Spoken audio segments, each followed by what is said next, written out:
Hello everyone, welcome to Drishti Judiciary's Law MCQs program.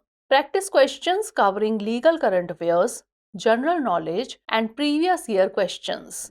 Let's begin today's episode. First question is, which article of the Constitution of India deals with the doctrine of pleasure?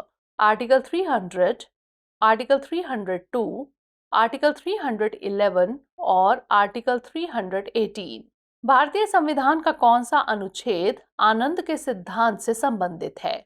अनुच्छेद 300, अनुच्छेद 302, अनुच्छेद 311 या फिर अनुच्छेद 318? The correct answer is option C, article 311. इसका सही जवाब है ऑप्शन सी, अनुच्छेद 311. Article 311 of the Constitution of India deals with the doctrine of pleasure. This doctrine states that people who are members of the defense services, the civil servants of the Union, or the All India services hold office at the pleasure of the President, and members of the state services hold office at the pleasure of the Governor. भारतीय संविधान का अनुच्छेद 311 आनंद के सिद्धांत से संबंधित है. इस सिद्धांत में कहा गया है कि जो लोग रक्षा सेवाओं, संघ के सिविल सेवकों या अखिल भारतीय सेवाओं के सदस्य हैं, वे राष्ट्रपति की इच्छा पर पद धारण करते हैं और राज्य सेवाओं के सदस्य राज्यपाल की इच्छा पर पद धारण करते हैं. Next question, what is the primary subject addressed by section 25 of the Hindu marriage act 1955? Restitution of conjugal rights, judicial separation, permanent alimony and maintenance और divorce by mutual consent. Hindu विवाह अधिनियम 1955 की धारा 25 द्वारा संबोधित प्राथमिक विषय क्या है? वैवाहिक अधिकारों की पुनर्स्थापना, न्यायिक पृथक्करण, स्थायी गुजारा भत्ता और भरण पोषण या फिर आपसी सहमति से तलाक. The correct answer is option C, permanent alimony and maintenance. इसका सही जवाब है ऑप्शन सी, स्थायी गुजारा भत्ता और भरण पोषण. The primary subject addressed by section 25 of the Hindu Marriage Act 1955 is permanent alimony and maintenance. The court may order alimony or maintenance on an application filed by either husband or wife. Hindu विवाह अधिनियम 1955 की धारा 25 द्वारा संबोधित प्राथमिक विषय स्थायी गुजारा भत्ता और भरण पोषण है. न्यायालय पति या पत्नी द्वारा दायर आवेदन पर गुजारा भत्ता या भरण पोषण का आदेश दे सकता है. Next question, which section deals with punishment for atrocities under the SC and ST prevention of atrocities act 1989? Section 2, section 3, section 4 और सेक्शन 5. SC और ST अत्याचार निवारण अधिनियम 1989 के तहत कौन सी धारा अत्याचारों के लिए दंड से संबंधित है? धारा 2, धारा 3, धारा 4 या फिर धारा 5? The correct answer is option B, section 3. इसका सही जवाब है ऑप्शन बी, धारा 3. Recently, in the case of Shajan Sakaria versus State of Kerala, the Supreme Court held that mere insult of a member of a scheduled caste or scheduled tribe is not an offence under the SC and ST Prevention of Atrocities Act 1989 unless the accused had the intention to humiliate based on caste identity. Section 3 of the SC and ST Prevention of Atrocities Act 1989 deals with punishment for atrocities.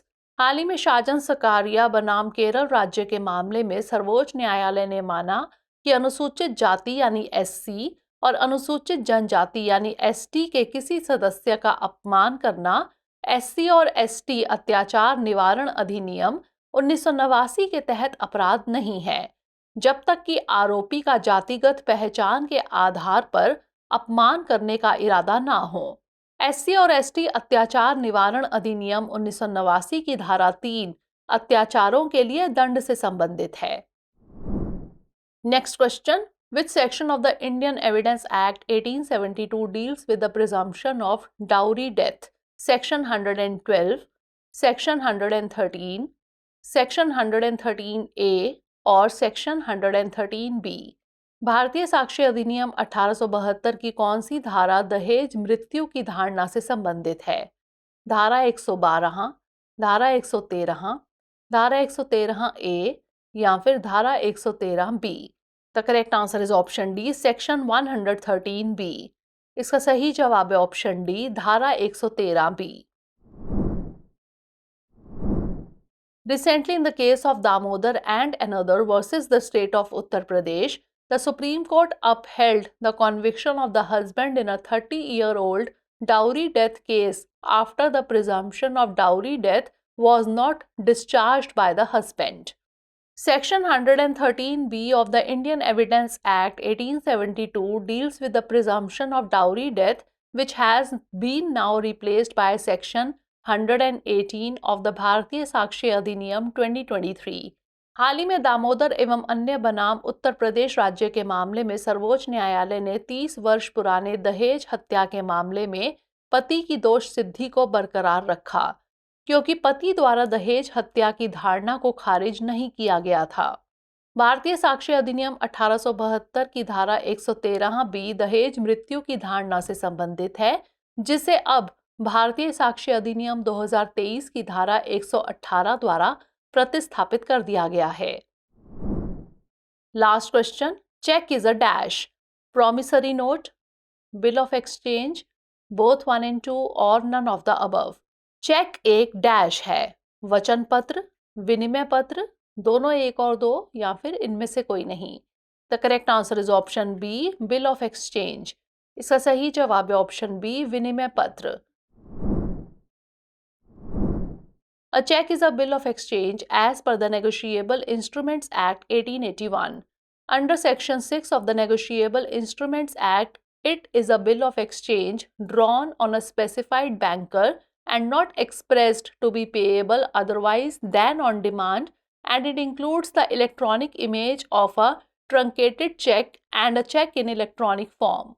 परक्राम्य लिखित अधिनियम 1881 के अनुसार check एक विनिमय पत्र है।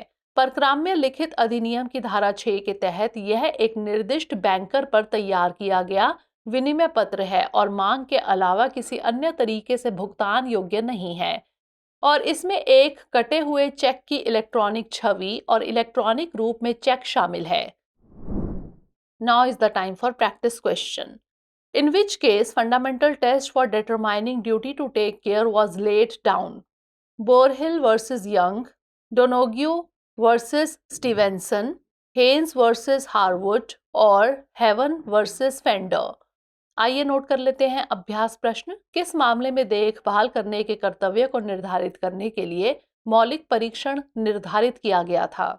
बोरहिल बनाम यंग, डोनोग्यू बनाम स्टीवेंसन, हेन्स बनाम हारवुड या फिर हेवन बनाम fender. Send the answer of this question in the comment section. Stay tuned for the next episode. Thanks for watching. इसका उत्तर हमें comment section में ज़रूर भेजिएगा। धन्यवाद।